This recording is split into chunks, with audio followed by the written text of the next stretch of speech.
Cette année sera remplie de célébrations pour marquer le jubilé de platine de la reine. Sa Majesté, 95 ans, est devenue reine le 6 février 1952 après le décès de son père, le roi George VI, dans son sommeil. Pour célébrer les 70 ans du trône, une multitude d'événements et d'initiatives auront lieu tout au long de l'année, les principaux événements se déroulant pendant un week-end férié de 4 jours, du 2 au 5 juin.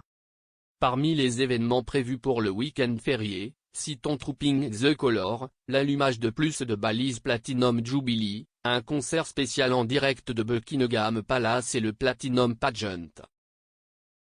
Les taux d'approbation de la reine restent exceptionnellement élevés, car le sondage YouGov au dernier trimestre de 2021 a révélé que 76% des Britanniques avaient une opinion positive d'elle. Le prince William en deuxième a un taux d'approbation de 66%, soulignant à quel point Sa Majesté est populaire. L'expert royal, le Dr Edition Owens, a déclaré à Express.co.uk que son règne était défini par deux thèmes clés, le devoir et la domesticité. Il a expliqué, elle a soigneusement développé une image publique qui a souligné l'engagement de la monarchie envers le service et l'importance de la vie de famille. Ces thèmes ont été essentiels pour gagner le soutien du public britannique. Malheureusement, on ne peut pas toujours en dire autant de ses enfants, suggère-t-il. Le Dr Owens a déclaré, tous ses enfants n'ont pas réussi à être à la hauteur des idéaux élevés qui ont défini son règne et cela a causé un certain nombre de problèmes au cours des 3 dernières décennies. Les creux notables de son règne ont inclus les échecs de 3 des mariages de ses 4 enfants et la mort tragique de la princesse Diana en 1997. En 1992, la princesse Anne a divorcé de son mari Mark Phillips après une séparation de 3 ans. Le prince Charles et la princesse Diana ont divorcé en 1996, peut-être le divorce royal le plus médiatisé à ce jour. Le prince Andrew et Sarah Ferguson ont également divorcé en 1996, mais se sont séparés 4 ans auparavant en 1992, une année où Sa Majesté l'a qualifié d'annus horribilis. Pourtant, la controverse sur le divorce d'Andrew pâlit sans doute dans l'insignifiance compte tenu de ses malheurs actuels. Il fait face à un procès civil aux États-Unis pour des allégations d'agression sexuelle, qu'il nie avec véhémence. Lorsque Charles accédera au trône, le Royaume-Uni sera un endroit très différent de ce qu'il était lorsque sa mère est devenue reine en 1952.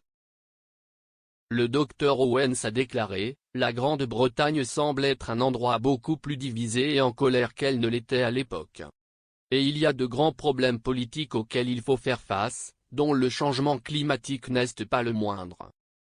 Charles s'est exprimé publiquement sur cette question pendant de nombreuses années, donc à certains égards, il sera le bon type de roi pour ce moment.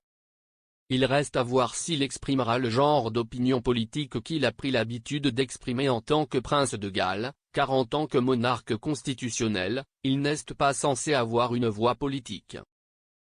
La popularité de Charles, selon un sondage YouGov, est inférieure à 50%. Des craintes ont été exprimées quant au déclin de l'intérêt pour la monarchie à la mort de la reine. Le Dr Owens, cependant, a réfuté une telle idée. Il a déclaré, bien que Charles et Camilla ne soient peut-être pas particulièrement populaires, le succès futur de la monarchie ne dépend pas tant d'eux que de William et Kate. Charles a attendu longtemps pour être roi mais, compte tenu de son âge, il est peu probable qu'il règne longtemps comme sa mère. Il a ajouté, William succédera probablement au trône en tant que jeune homme et il a accumulé beaucoup de bonne volonté parmi le public britannique, se classant 2e derrière la reine dans la royauté la plus populaire. Il y a beaucoup d'intérêt pour les Cambridgais, à condition que William et Kate continuent de projeter une image de vie de famille heureuse et de garder le public à l'écoute, alors je pense que la monarchie est en sécurité car beaucoup de gens voudront les voir couronnés un jour comme roi et reine.